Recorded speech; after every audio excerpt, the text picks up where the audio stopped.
नमस्कार दोस्तों, मेरा नाम जयप्रकाश यादव है। आज अपन जो टॉपिक डिस्कस करेंगे वो है प्रोजेक्टाइल मोशन।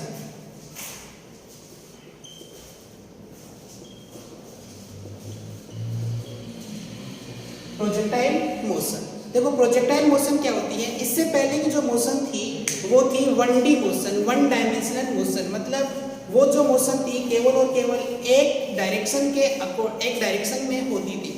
लेकिन आज अपन जो डिस्कस करेंगे वो जो मोशन होगी वो टू डायरेक्शन में होगी और उसे बोलते हैं 2D मोशन। उसे क्या बोलते हैं? 2D motion.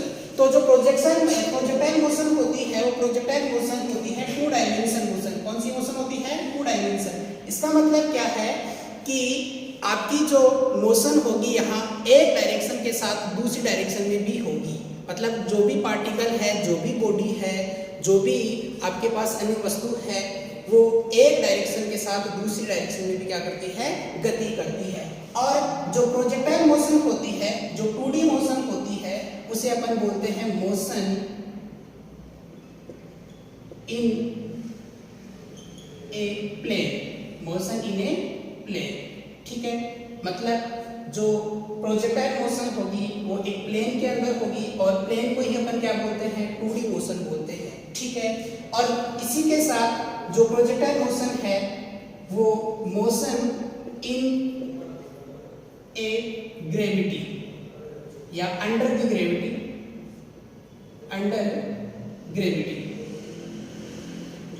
मतलब जो प्रोजेक्टाइल मोशन होगी वो ग्रेविटी के अंदर होगी, ग्रेविटी की प्रेजेंस में होगी। और उसी के साथ दूसरी जो डेफिनेशन है प्रोजेक्टाइल मोशन की वो क्या है? Projectile motion in a plane, मतलब 2D मोशन होगी, ठीक है। जैसे अपन एग्जाम्पल की बात करते हैं, जैसे अपन तीर से धनुष छोड़ते हैं, तो तीर से जब धनुष छोड़ते हैं तो वो तीर से जहाँ से तीर को छोड़ा जाता है वहाँ से वो अपनी मैक्सिमम हाइट लेता है और पुनः वो वापस कहाँ जाता है? अर्थ की सरफेस पर आता है।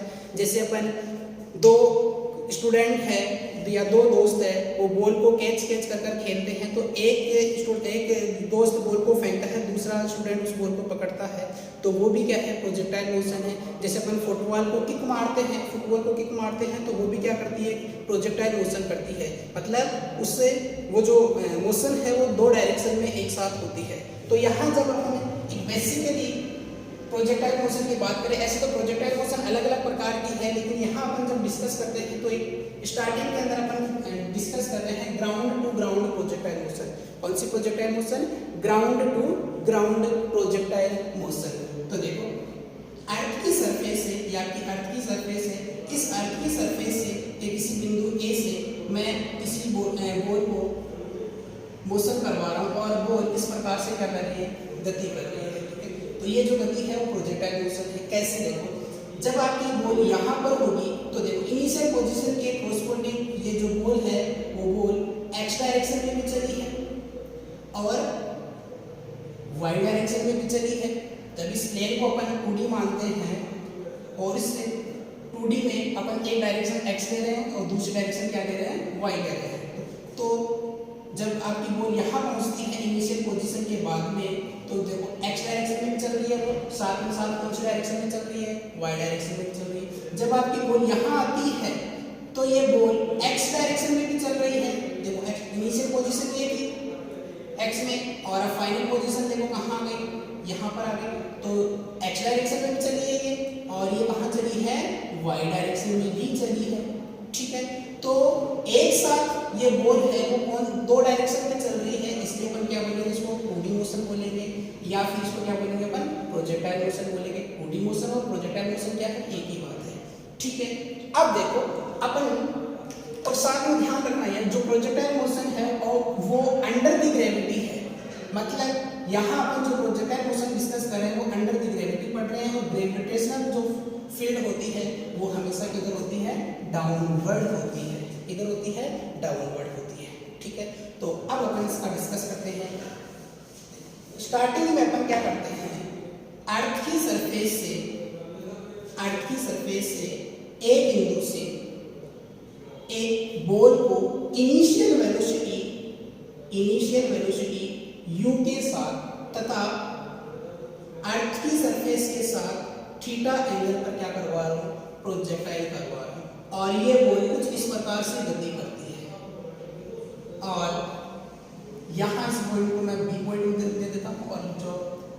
फिर जिस दूसरे बिंदु के ऊपर ये बॉल वापस आती है उस बिंदु को मैं नाम दे रहा हूँ सी पॉइंट नाम दे रहा हूँ। ठीक है, यहाँ ये जो थीटा एंगल है, इस थीटा एंगल को क्या बोलते हैं? Angle of projection. क्या बोलते हैं? Angle of projection. क्या बोलते हैं इसको?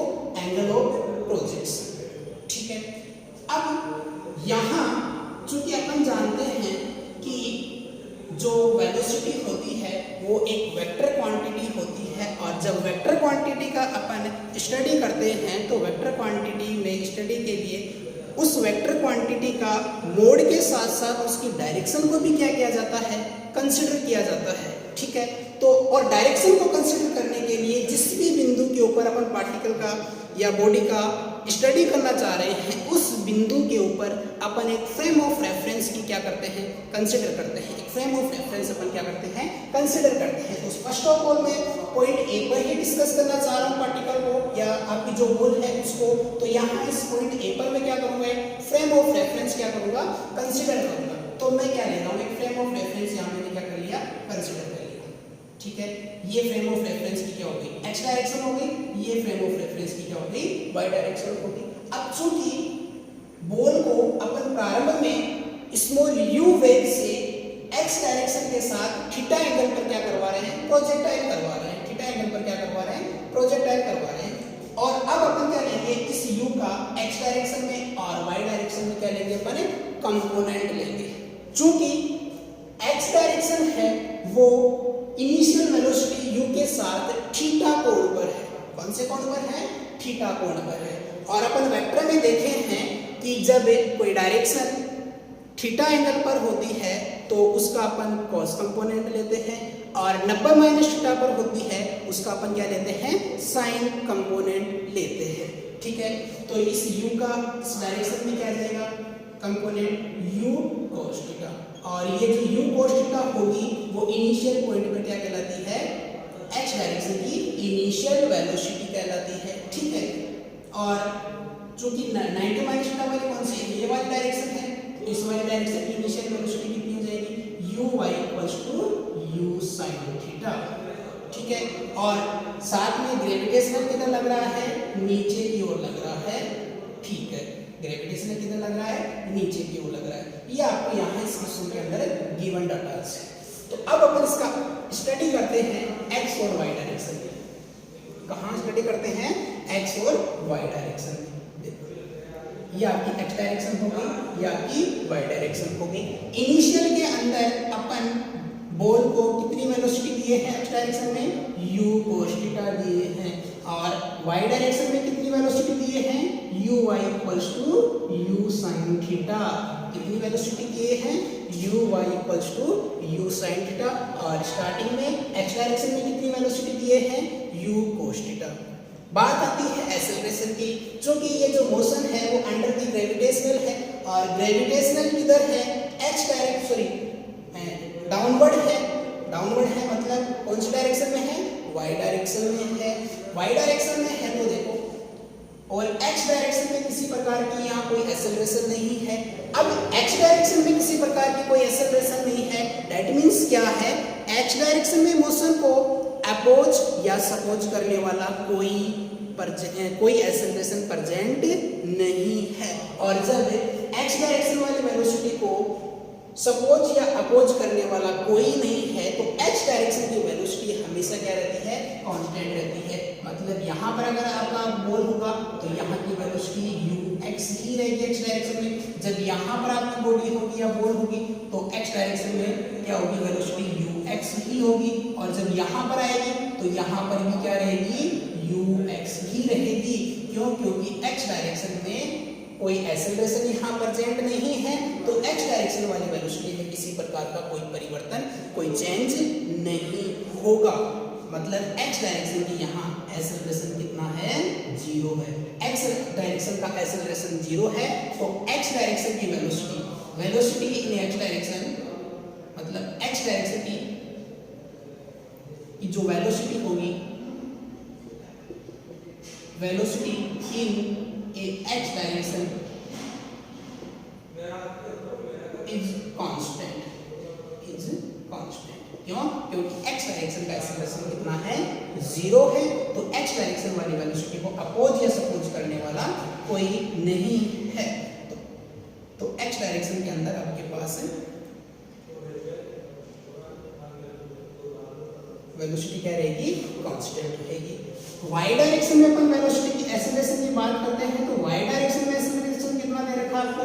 जो ग्रेविटेशनल एक्सेलरेशन है वही क्या रहेगा? y डायरेक्शन में एक्सेलरेशन रहेगा। लेकिन जो ग्रेविटेशनल एक्सेलरेशन है उसकी डायरेक्शन किधर है? नीचे है। मतलब कौन सी डायरेक्शन में है?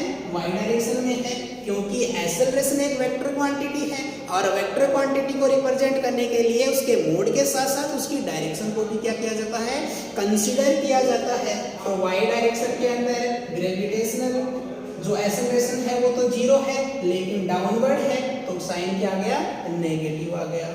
अब देखो यहाँ y डायरेक्शन वाली मोशन को अपोज और सपोज करने वाला एक्सेलरेशन प्रेजेंट है और वो क्या है?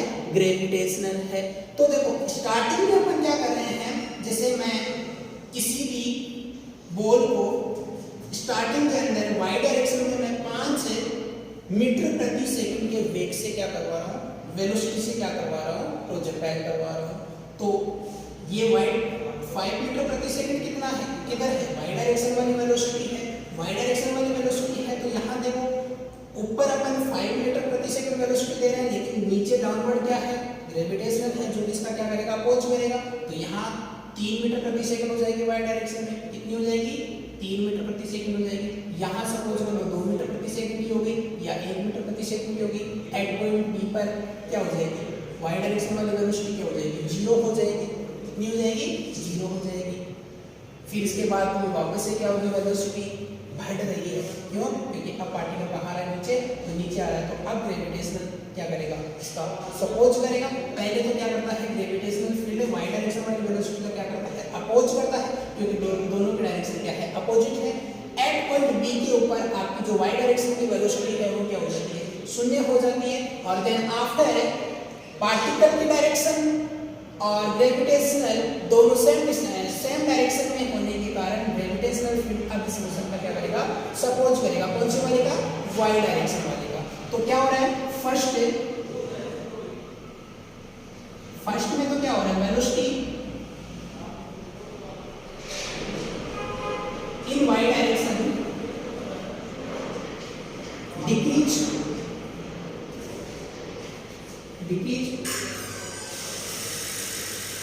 decrease then and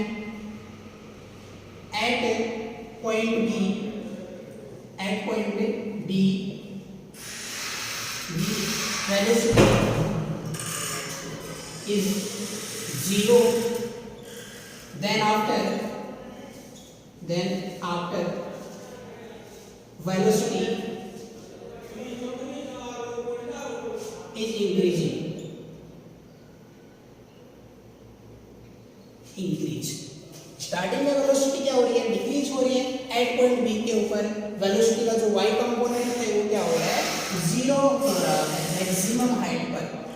इस साइड को क्या बोलेंगे? जिस पॉइंट के ऊपर वेलोसिटी का y कंपोनेंट 0 हो रहा है उस हाइट को अपन क्या बोलते हैं? प्रोजेक्टाइल मोशन की मैक्सिमम हाइट बोलते हैं और उसको अपन ऐसे रिप्रेजेंट करते हैं। तो यहाँ पर वेलोसिटी का y कंपोनेंट क्या हो रहा है? 0 हो रहा है, लेकिन x कंपोनेंट तो क्या हो रहा है? वो ही रहेगा, ux रहेगा। ध्यान रखना, क्योंकि x डायरेक्शन वाली वेलोसिटी को ना कोई सपोज कर रहा है ना ही अपोज कर रहा है। और उसके बाद में वेलोसिटी y डायरेक्शन वाली क्या हो रही है? इंक्रीज हो रही है, क्योंकि अब ग्रेविटेशन क्या करने लग जाता है? सपोज करने लग जाता है। और ये जो पूरा अपन स्टडी कर रहे हैं वो स्टडी यहाँ किसी प्रकार का कोई फिक्शन मौजूद नहीं है, प्रेजेंट नहीं है, ना तो एयर फिक्शन है ना ही किसी अन्य प्रकार के फिक्शन यहाँ प्रेजेंट है। ठीक है, यहाँ किसी प्रकार का कोई फिक्शन मौजूद नहीं है। ठीक है, अब यहाँ इस प्रोजेक्टाइल मोशन, अब आपसे क्वेश्चन पूछ ले कि क्या पॉइंट बी के ऊपर पार्टिकल की वेलोसिटी 0 होगी क्या? नहीं, पॉइंट बी के ऊपर पार्टिकल या जो बॉल है उस बॉल की वेलोसिटी 0 नहीं होगी। केवल और केवल वेलोसिटी का y कंपोनेंट 0 होगा, ना कि वेलोसिटी का x कंपोनेंट। यहाँ वेलोसिटी का x कंपोनेंट शून्य नहीं है, केवल और केवल y कंपोनेंट क्या है, शून्य है। तो ये बिल्कुल भी नहीं कह सकते अपन कि B पॉइंट के ऊपर वेलोसिटी शून्य होगी, ठीक है। अब यहाँ इस प्रोजेक्टाइल मोशन में अपन क्या क्या कैलकुलेट करते हैं वो चीज ध्यान रखना। यहाँ अपन कैलकुलेट करते हैं जब अपन ग्राउंड के एक पोजीशन से बॉल को प्रोजेक्टाइल मोशन करवाते हैं और ग्राउंड के किसी दूसरे पॉइंट के ऊपर वो कितना टाइम बाद पहुंच रही है, वो टाइम पीरियड कैलकुलेट करते हैं और उस टाइम को क्या बोलते हैं, टाइम ऑफ फ्लाइट। क्या बोलते हैं, टाइम ऑफ फ्लाइट। दूसरा हम इसमें कैलकुलेट करते हैं आपकी जो बॉल है वो y डायरेक्शन में कितना अधिकतम चलती है, कितना अधिकतम मोशन करती है, और फिर उसकी y डायरेक्शन वाली वेलोसिटी 0 हो जाती है। तो अपन कैलकुलेट क्या करते हैं, मैक्सिमम हाइट। क्या कैलकुलेट करते हैं, मैक्सिमम हाइट। तीसरा अपन कैलकुलेट करते हैं कि जिस पॉइंट से अपन बॉल को फेंक रहे हैं वहां से लेकर जब वापस बॉल अर्थ की सरफेस के सी बिंदु पर आती है तो वो ए से सी तक कितना हॉरिजॉन्टल चलती है। तो अपन कैलकुलेट करते हैं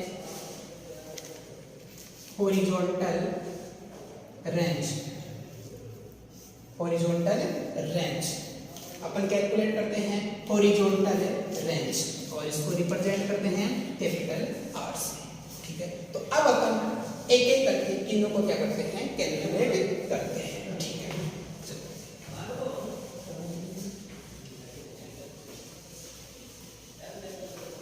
तो वापस से मैं एक प्रोजेक्टाइल मोशन का डायग्राम बना रहा हूं।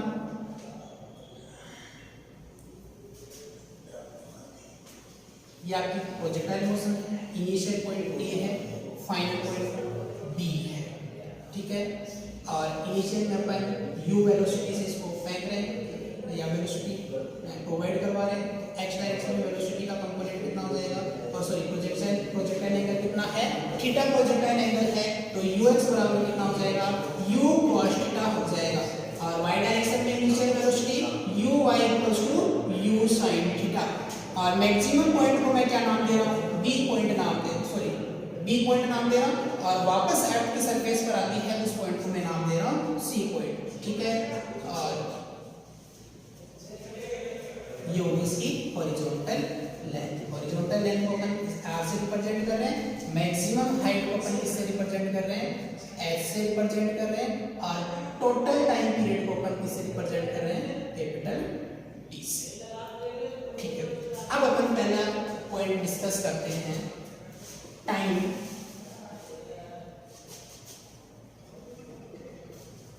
Of flight.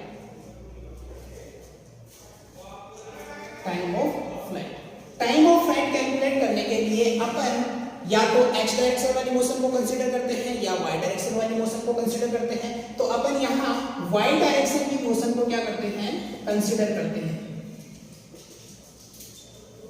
Upon y direction की मोशन को क्या कर रहे हैं, यहाँ कंसीडर करके चल रहे हैं। तो देखो इनिशियल के अंदर y डायरेक्शन की वेलोसिटी कितनी है, इनिशियल में y डायरेक्शन में अपन वेलोसिटी कितनी दे रहे हैं, u sin थीटा दे रहे हैं। कितनी दे रहे हैं, u sin थीटा दे रहे हैं।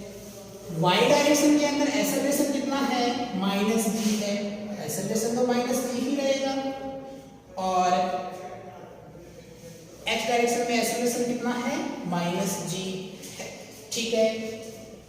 इसी के साथ अब देखो यहां अपन को कैपिटल की टाइम ऑफ फ्लाइट कैलकुलेट करना है। तो टाइम ऑफ फ्लाइट कैलकुलेट करने के लिए यहाँ इसको अपन दो मेथड से कैलकुलेट कर सकते हैं। तो पहला मेथड बता रहा हूँ मैं आपको, अपन जब मोशन करवा रहे हैं केवल और केवल a से b तक, और a से b तक के टाइम को मैं मान लेता हूँ स्मॉल t, और b से c जब बॉल जाती है, जो पार्टिकल जाता है वो भी स्मॉल t टाइम ही लेता है। तो अपन आधे पार्ट का कैलकुलेट कर लेते हैं टाइम पीरियड, तो उसका डबल कर देंगे तो पूरे पार्ट का क्या आ जाएगा, टाइम पीरियड आ जाएगा। तो अपन पहले कहाँ से कहाँ कैलकुलेट करें, a to b का कैलकुलेट करें।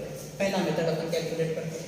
तो इनिशियल क्या है, u sin थीटा वेलोसिटी आपके पास में, एक्सेलरेशन कितना है, -g, और फाइनल वेलोसिटी b पॉइंट के ऊपर कितनी है, 0 है। कितनी है, 0 है, ठीक है। और कितने at time small t, and time कितना ले लिया अपन ने, स्मॉल टी टाइम ले लिया, ठीक है। तो अब इसमें अपन इक्वेशन ऑफ मोशन लगाते हैं। Equation of motion v equals to u plus at, v equals to u plus at, चूंकि अपन y डायरेक्शन में कैलकुलेट कर रहे हैं तो y डायरेक्शन में ले लो, ठीक है। अब vy की वैल्यू कितनी है 0, u y की वैल्यू कितनी है u sin थीटा, और इसकी वैल्यू g t, तो क्या हो जाएगा g t equals to u sin theta और t इक्वल्स टू क्या आ जाएगा u sin थीटा अपॉन में g। तो ये तो कहां से कहां तक आ गया टाइम पीरियड, a से b तक आ गया। ये तो कहां से कहां तक आ गया, a से b तक का, b से c तक का भी कितना रहेगा, t equals to u sin theta upon में g ही रहेगा। तो टोटल टाइम पीरियड कितना हो जाएगा, टोटल टाइम पीरियड या फिर time of flight capital T कितना हो जाएगा, capital T equals to 2t बराबर 2u sin थीटा अपॉन में g। तो टाइम ऑफ फ्लाइट कैलकुलेट करने का एक मेथड तो ये वाला हो गया, और t की वैल्यू कितनी आई 2u sin थीटा अपॉन में g आई, ठीक है। दूसरा मेथड देखते हैं अपन। दूसरे मेथड में अपन क्या करते हैं, वाई डायरेक्शन को लेते हैं और पूरी पाथ को लेकर चलते हैं, पूरा पाथ लेकर चलते हैं। कौन सा पाथ लेकर चल रहे हैं, पूरा पाथ। तो इनिशियल वेलोसिटी तो कितनी है y डायरेक्शन में u sin थीटा ही है, और एक्सेलरेशन कितना है -g है। अगर मैं फाइनल पॉइंट के ऊपर टोटल डिस्प्लेसमेंट ज्ञात करूं y डायरेक्शन में, तो टोटल डिस्प्लेसमेंट y डायरेक्शन में कितना हुआ, अर्थ की सरफेस से अपन ने मोशन स्टार्ट करवाया, वापस अर्थ की सरफेस वाली पार्ट बॉडी, आपका जो भी बॉडी है, जो भी गोल है वो आ गई, ठीक है। तो मतलब y डायरेक्शन में आपका टोटल डिस्प्लेसमेंट कितना हुआ 0 प्राप्त हुआ, कितना हुआ 0, ठीक है। और कितने time, at time capital t, और इस कैपिटल टी टाइम को क्या बोलते हैं, टाइम ऑफ फ्लाइट बोलते हैं, ठीक है। तो अभी इसमें इक्वेशन ऑफ मोशन लगाओ, ठीक है। इक्वेशन ऑफ मोशन क्या है, s equal to ut plus half of at square. y direction के लिए कैलकुलेट करें तो uy sy uy ay। अब sy कितनी 0, uy u sin theta, t capital T minus का हाफ ऑफ g। माइनस क्यों आया, क्योंकि यहाँ प्लस है और ये माइनस है, तो माइनस प्लस क्या हो जाएगा, माइनस हो जाएगा, ठीक है। तो half of g t square. अब इसमें मैं क्या ले रहा हूँ, t कॉमन ले रहा हूँ, तो u sin थीटा माइनस का हाफ ऑफ g t। अब यहाँ ध्यान दो, दो क्वांटिटीज का क्या है, मल्टीप्लिकेशन 0 है। तो ध्यान रखना, कभी भी दो क्वांटिटीज का मल्टीप्लिकेशन एक साथ शून्य नहीं होता है। अगर एक शून्य है तो उसी टाइम पर दूसरी क्या होगी, नॉन जीरो होगी। क्या रहेगी, नॉन जीरो रहेगी। तो अगर अपन यहाँ t को 0 करते हैं तो फिर ये नॉन जीरो रहती है, और अगर दूसरे टाइम के लिए इसको 0 करते हैं तो फिर t क्या रहेगा, नॉन जीरो रहेगा। लेकिन अपन t को जब शून्य करते हैं तो अपन कहाँ रहते हैं, इनिशियल टाइम पर ही रहते हैं, इनिशियल पोजीशन पर ही रहते हैं। तो यहाँ t इक्वल्स टू 0 पर तो अपन कहाँ जाएंगे, वापस इनिशियल पॉइंट पर आ जाएंगे। लेकिन अपन स्टडी कहाँ कर रहे हैं, c पॉइंट पर कर रहे हैं। कहाँ कर रहे हैं, c पॉइंट पर कर रहे हैं। तो c पॉइंट पर करें तो ये तो नॉन जीरो रहेगा, मतलब u sin थीटा माइनस का half of gt equals to क्या रहेगा, 0। तो half of g capital T equals to u sin theta, तो t बराबर कितना आ जाएगा, 2u sin थीटा अपॉन में g। ये आ गया टाइम पीरियड। तो दोनों मेथड से टाइम पीरियड कितना आया, टाइम ऑफ फ्लाइट कितना आया है, 2u sin थीटा अपॉन में g ही अपन को प्राप्त हुआ है, ठीक है, क्लियर। दूसरा अपन कैलकुलेट करते हैं मैक्सिमम हाइट। दूसरा अपन क्या कैलकुलेट करते हैं, मैक्सिमम हाइट, ठीक है। सेकेंड पॉइंट अपन कैलकुलेट करते हैं मैक्सिमम हाइट, और मैक्सिमम हाइट को मैं रिप्रेजेंट कर रहा हूँ कैपिटल H से रिप्रेजेंट कर रहा हूँ। तो मैक्सिमम हाइट कैलकुलेट करने के लिए ही अपन y डायरेक्शन वाली क्या कर लेते हैं, मोशन कंसीडर कर लेते हैं, क्योंकि अपन को मैक्सिमम हाइट y डायरेक्शन में ही कैलकुलेट करनी है। तो मोशन अपन कौन सी डायरेक्शन में कंसीडर कर रहे हैं, y डायरेक्शन वाली मोशन कंसीडर कर रहे हैं, ठीक है, y डायरेक्शन वाली मोशन कंसीडर कर रहे हैं, ठीक है। देखो इनिशियल अपन जब y डायरेक्शन की वेलोसिटी की बात करते हैं तो इनिशियल में y डायरेक्शन वेलोसिटी कितनी आई है, u sin थीटा है, ठीक है। और एक्सेलरेशन वाई डायरेक्शन में कितना है, माइनस जी है। एक्सेलरेशन वाई डायरेक्शन में कितना है, माइनस जी है। मैक्सिमम हाइट मतलब डिस्प्लेसमेंट कितना है, एट पॉइंट बी के ऊपर कितना है, बी है। ठीक है, इनिशियल आपको वेलोसिटी पता है वाई डायरेक्शन की, एक्सेलरेशन पता है आपको, डिस्प्लेसमेंट पता है, तो तीनों बातें पता है तो आप इक्वेशन ऑफ मोशन लगाकर क्या कैलकुलेट कर सकते हो, मैक्सिमम हाइट कैलकुलेट कर सकते हो। तो इक्वेशन ऑफ मोशन से देखो, और हाँ सॉरी, एट पॉइंट बी के ऊपर फाइनल वेलोसिटी भी कितनी है वाई डायरेक्शन की, शून्य है। कितनी है, शून्य है। तो इक्वेशन ऑफ मोशन लगाओ, v square equals to u square plus का 2as। वाई डायरेक्शन के लिए कैलकुलेट करें तो y y y y। ठीक है, अब uy की वैल्यू तो कितनी है, 0 है, और uy की वैल्यू कितनी है, u sin थीटा का होल स्क्वायर है, माइनस प्लस 2 a की वैल्यू माइनस जी, तो प्लस माइनस क्या हो जाएगा, माइनस हो जाएगा, इसको मैं यही लिख रहा हूँ। और एस वाई की वैल्यू कितनी आ जाएगी, एच आ जाएगी। ठीक है, तो यहाँ से क्या हो जाएगा, यू स्क्वायर, तो क्या हो जाएगा 2gh बराबर क्या आ जाएगा, you square sine square theta. तो h बराबर कितना आ जाएगा, you square sine square theta upon में 2g। ये क्या आ गई आपके पास में, मैक्सिमम हाइट आ गई। क्या आ गई, मैक्सिमम हाइट आ गई। देखो अपन ने क्या क्या कैलकुलेट कर लिया, टाइम ऑफ फ्लाइट कैलकुलेट कर लिया, मैक्सिमम हाइट कैलकुलेट कर ली, कितना आया, you square sine square theta upon में 2g। ठीक है, तीसरा अपन कैलकुलेट कर रहे हैं हॉरिजॉन्टल रेंज, मतलब इनिशियल पॉइंट से x डायरेक्शन में फाइनल पॉइंट पर कितना वो हॉरिजॉन्टल डिस्टेंस ट्रेवल करता है। तो तीसरा कैलकुलेट कर रहे हैं हॉरिजॉन्टल रेंज, और हॉरिजॉन्टल रेंज को मैं कैपिटल आर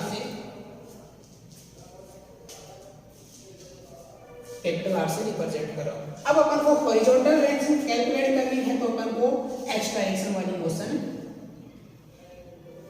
कंसीडर करनी है। तो देखो इनिशियल में x डायरेक्शन में वेलोसिटी कितनी है, u cos थीटा है। x डायरेक्शन में एक्सेलरेशन कितना है, 0 है। x डायरेक्शन में पर टोटल डिस्प्लेसमेंट कितना मान ले, कैपिटल R मान ले। टोटल टाइम कितना है, कैपिटल T है। तो कैलकुलेट कर दो इक्वेशन ऑफ मोशन लगाकर, s इक्वल्स टू क्या होता है, ut plus half of at square. Calculate upon x direction में करें तो x डायरेक्शन का कैलकुलेट करेंगे। ठीक है, अब x डायरेक्शन में डिस्प्लेसमेंट कितना है, r है। ux की वैल्यू कितनी है, u cos थीटा है। टाइम कितना है, t है। टाइम कितना है, t है, half of into 0 into capital T square. तो r इक्वल्स टू कितना आ गया, u cos थीटा और कैपिटल T, इसकी वैल्यू कितनी आ गई, 0। लेकिन टाइम ऑफ फ्लाइट अभी अपन ने कैलकुलेट कितना किया था, 2u sin थीटा अपॉन में g कैलकुलेट किया था। तो इसकी वैल्यू यहाँ पुट कर दो, तो r बराबर कितना आ गया, u cos theta into 2u sin theta upon में g। तो कितना वैल्यू आ गई, u square 2 sin theta cos theta upon में g। मतलब हॉरिजॉन्टल रेंज कितनी आ गई आपके पास में, u square 2 sin theta cos theta क्या लिख सकते हैं, sin 2 थीटा अपॉन में g। ये क्या आ गई आपके पास में, हॉरिजॉन्टल रेंज आ गई। ठीक है, तो अपन ने देखो हॉरिजॉन्टल रेंज कैलकुलेट करनी है। हॉरिजॉन्टल रेंज की वैल्यू कितनी आई है, u square sin theta 2 theta upon में g आई है। टाइम ऑफ फ्लाइट कितना आया, 2u sin थीटा अपॉन में g अपने पास कैलकुलेट हुआ। मैक्सिमम हाइट कितनी आई, u square sin square theta upon में 2g। ठीक है, तो तीनों बातें अपन ने कैलकुलेट कर ली है, तो अपन कैलकुलेट करेंगे। अब एक क्वेश्चन अपन इसके ऊपर डिस्कस करते हैं। तो देखो एक क्वेश्चन लेते हैं, अब अपन एक क्वेश्चन ले रहे हैं। ठीक है, क्वेश्चन देखो, ए बॉल, ठीक है, अपना एक क्वेश्चन है, a ball is thrown 10 metre प्रति second at angle of projection 37 degree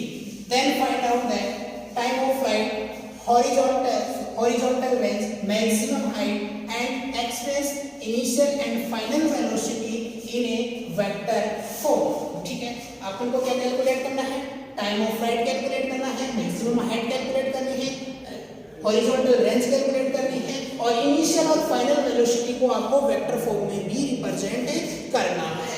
ठीक है, तो देखो इसका अपन सॉल्यूशन कैलकुलेट करते हैं।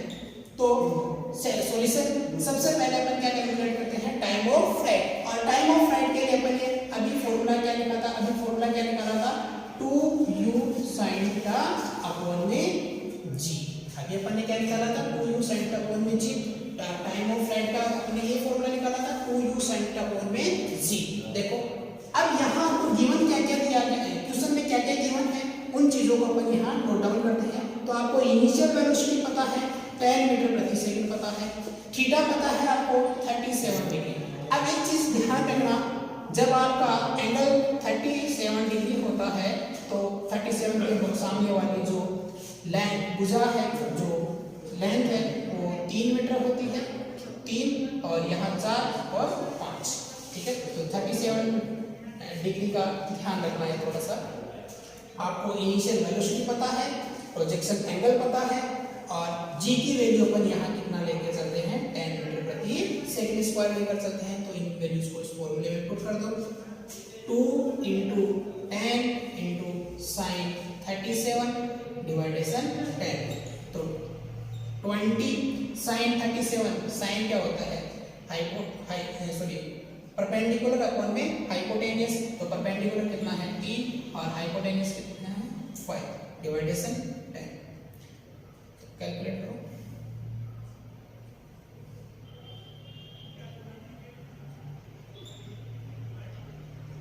वन 1.2 सेकंड आंसर आया आपके पास में 1.2। 2 × 10 20 sin 37, sin 37 की वैल्यू कितनी है 3 अपॉन में 5, 3 अपॉन में 5 डिवाइडेशन 10। तो 10 कैलकुलेट हुआ तो 4 और 4 3 12 डिवाइडेशन 10, तो 1.2 सेकंड आपके पास में टोटल टाइम है। ठीक है, सेकंड अपन कैलकुलेट कर रहे हैं क्या, मैक्सिमम हाइट। क्या कैलकुलेट कर रहे हैं, मैक्सिमम हाइट। और मैक्सिमम हाइट का सूत्र क्या होता है, अभी अपन ने क्या निकाला था, u square sin square theta upon में 2g। h बराबर अभी अपन ने क्या निकाला था, u square sin square theta upon में 2g। देखो u की वैल्यू कितनी है 10, 10 का स्क्वायर sin 37 का स्क्वायर अपॉन में 2 × 10। ठीक है, तो 100 इसकी वैल्यू कितनी थी 3 अपॉन में 5 का क्यूब स्क्वायर अपॉन में 20। तो कितना वैल्यू है, एक शून्य से एक शून्य कैंसिल हो गया, 10 अपॉन में 2 × 9 अपॉन में 25। तो कितना है 9/5 मीटर आ गया आपके पास है। तो मैक्सिमम हाइट कितनी प्राप्त हुई आपको, 9/5 मीटर प्राप्त हुई। देन इसके बाद अपन कैलकुलेट करते हैं horizontal range, horizontal range r। और हॉरिजॉन्टल रेंज में अपन फॉर्मूला क्या कैलकुलेट किए थे, u square sin 2 theta upon में g। देखो r = u square sin 2 theta को क्या लिख सकते हो, 2 sin थीटा cos थीटा। क्या लिख सकते हो, 2 sin theta cos theta upon में g। तो अब वैल्यूज पुट कर दो इसके अंदर, जो आपको वैल्यूज दी गई है। u की वैल्यू कितनी दी गई है आपको, 10 मीटर प्रति सेकंड दी गई है। तो 10 का क्या हो जाएगा, क्यूब स्क्वायर हो जाएगा 2 × sin 37 और sin 37 की वैल्यू कितनी है 3 अपॉन में 4। तो यहाँ डायरेक्ट वैल्यू पुट कर रहा हूँ मैं, 3 अपॉन में 5, 3 अपॉन में कितनी है 5। और cos 37 क्या होता है, cos क्या होता है बेस अपॉन में हाइपोटेनियस। तो बेस कितना है 4, हाइपोटेनियस कितना है 5 अपॉन में 10। तो एक 10 से कट जाएगा, कितना है 10 मल्टीप्लाई 4 3 12, 12 गुना 24 डिवाइडेशन 25, कितना है 48 अपॉन में 5 मीटर। तो ये क्या आ गया आपके पास में, हॉरिजॉन्टल क्या गई, हॉरिजॉन्टल रेंज। देन आपको क्या कैलकुलेट करना है, express initial and final velocity in A vector form. आपको इनिशियल और फाइनल वेलोसिटी को वेक्टर फॉर्म में भी क्या करना है, रिप्रेजेंट करना है। तो देखो ये आपके पास में यहाँ प्रोजेक्टाइल मोशन आपको दी गई है, ठीक है। तो ये तो इनिशियल पॉइंट हो गया, ये आपका फाइनल पॉइंट हो गया, ठीक है। अब यहाँ पर आप बॉल को कितना वेलोसिटी गिवन किए हो 10 मीटर प्रति सेकंड और प्रोजेक्शन एंगल कितना है 37 डिग्री है, ठीक है। तो यहाँ पर अपन वेलोसिटी के कंपोनेंट लेते हैं तो ux बराबर कितना होता है u cos थीटा। तो ux इक्वल्स टू कितना आ गया 10 इंटू cos 37 और cos 37 की वैल्यू अभी अपन ने निकाली थी 3 4 4 अपॉन में 5, तो कितना है 8 मीटर प्रति सेकंड। तो x डायरेक्शन की इनिशियल वेलोसिटी कितनी आ गई 8 मीटर प्रति सेकंड। y डायरेक्शन की वेलोसिटी निकालो तो y डायरेक्शन की वेलोसिटी निकालने का फॉर्मूला क्या है u sin थीटा। तो u y equals to u की वैल्यू कितनी है 10 sin 37 मतलब 10 गुना sin 37 3 अपॉन में 5 कितना आया 6 मीटर प्रति सेकंड। तो अब अपन इनिशियल वेलोसिटी को वेक्टर फॉर्म में लिखते हैं तो क्या आता है ux i के प्लस uy j के। तो u vector equals to ux की वैल्यू कितनी है 8 i के और uy की वैल्यू कितनी है 6 और y डायरेक्शन में एकांक सदिश क्या होता है, एकांक वेक्टर क्या होता है j के। तो u वेक्टर इक्वल्स टू कितना आ गया a i के प्लस 8 i के प्लस 6 j के। यहाँ फाइनल पॉइंट की अपन बात करते हैं तो फाइनल पॉइंट में अपन क्या देखते हैं x डायरेक्शन की वेलोसिटी में तो किसी प्रकार का कोई चेंज नहीं है। तो जब अपन फाइनल वेलोसिटी की बात करते हैं x डायरेक्शन में तो ux ही रहती है मतलब एट i ही रहेगी। लेकिन y डायरेक्शन में जब अपन बात करते हैं तो y डायरेक्शन की जो फाइनल वेलोसिटी रहेगी वो u y ही रहेगी, लेकिन उसकी डायरेक्शन क्या हो जाएगी चेंज हो जाएगी। पहले अपवर्ड डायरेक्शन थी, अब कौन सी डायरेक्शन आ जाएगी डाउनवर्ड, मतलब पहले पॉजिटिव y डायरेक्शन में थी अब किधर आ जाएगी नेगेटिव y डायरेक्शन में। तो ये कितना हो जाएगा माइनस का 6 j।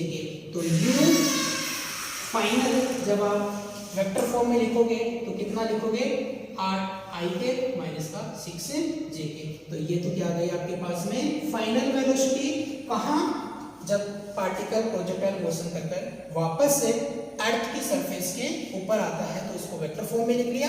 और ये वाली वेलोसिटी कहाँ गई, इनिशियल वेलोसिटी कितनी है आपके पास में 8 i के प्लस का 6 j के। मतलब हॉरिजॉन्टल जब प्रोजेक्टाइल मोशन होती है तो इनिशियल पॉइंट और फाइनल पॉइंट के ऊपर वेलोसिटी का x कंपोनेंट सेम रहता है, कोई इसमें चेंज नहीं आता है क्योंकि x डायरेक्शन में कोई आपके पास में सपोज और अपोज करने वाला कोई फोर्स यहाँ प्रेजेंट नहीं है। लेकिन y डायरेक्शन की जब अपन बात करते हैं तो इनिशियल के अंदर जितनी वेलोसिटी देते हो उतनी ही वेलोसिटी अपन को फाइनल वेलोसिटी प्राप्त होती है, लेकिन उसकी डायरेक्शन क्या हो जाती है चेंज हो जाती है। तो ये आज आपका छोटा सा टॉपिक था प्रोजेक्टाइल मोशन। थैंक यू और नेक्स्ट अपन कल डिस्कस करेंगे।